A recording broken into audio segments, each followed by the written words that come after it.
This is a really important project for our entire community, and we hope that people from all over come and enjoy this trail once it's completed. The first loop will start at Main Street in Parkhill, and it will go into the conservation area and loop back. It's about 6 kilometers long, and that will be a chip and dust so that it will be packed down and fully accessible. Having an accessible trail would be good for the mental and the physical health of somebody with disabilities or trouble walking, and I think it should be accessible for everybody. I think that everybody should be able to have that freedom. I think physical and mental well-being are both enhanced by walking and the outdoors. How could it not be when you have places like this and the conservation area? I mean, just walking in it has to make you feel good. It would be nice if the trails were accessible to more people, locals and visitors alike. When I saw the construction on Main Street in Parkhill last summer, I saw how many people have mobility issues and how many people struggle to get around town when that construction was going on. And I think that just raises more awareness to what we have to do for people, and including the trails to allow everybody access. Just well-being and health is the biggest benefit. Walking is one of the best exercises. It helps with heart, it helps with blood pressure, it helps with blood sugar levels.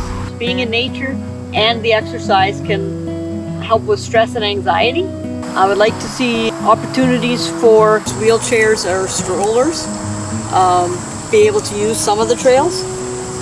Being in nature, I guess, does something for my soul. You develop friendships with people you've never met before, but you meet them on the trails all the time. We can make sure the trails are accessible with funds raised. Trails are more than just a path in the woods. They're resources that contribute to the well-being of individuals. The trails give an individual physical exercise, walking, hiking or cycling. Being in nature can reduce stress and boost your overall mood. The trail offers you a chance to see birds, flowers, animals and trees.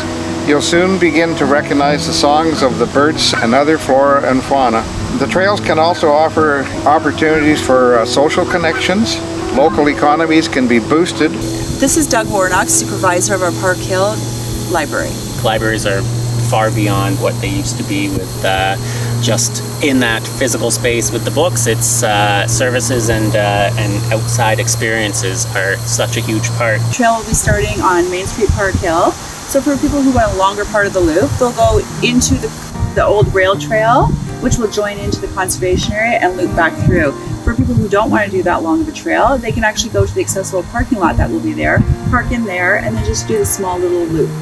Yeah, so for instance, for someone who doesn't maybe necessarily have a car that lives in town, they can actually get onto the trail from town without having to have a car. Yeah, which is great. So accessible trails are really something that the library has worked with greatly over the last couple of years. The location is right across from the library, so the possibilities are endless. We've got lots of different age groups that visit the library quite regularly, and opportunities to take advantage of having an accessible trail really close by. People of all ages, young families, all abilities, as well as nursing homes, and that would greatly benefit from having access to such a great resource here in their home location, especially when transportation can be an issue. I think it's important for our community to take advantage of the trail area that we have and to make sure that it's preserved. Too often these areas just go to waste and we're losing green space all the time.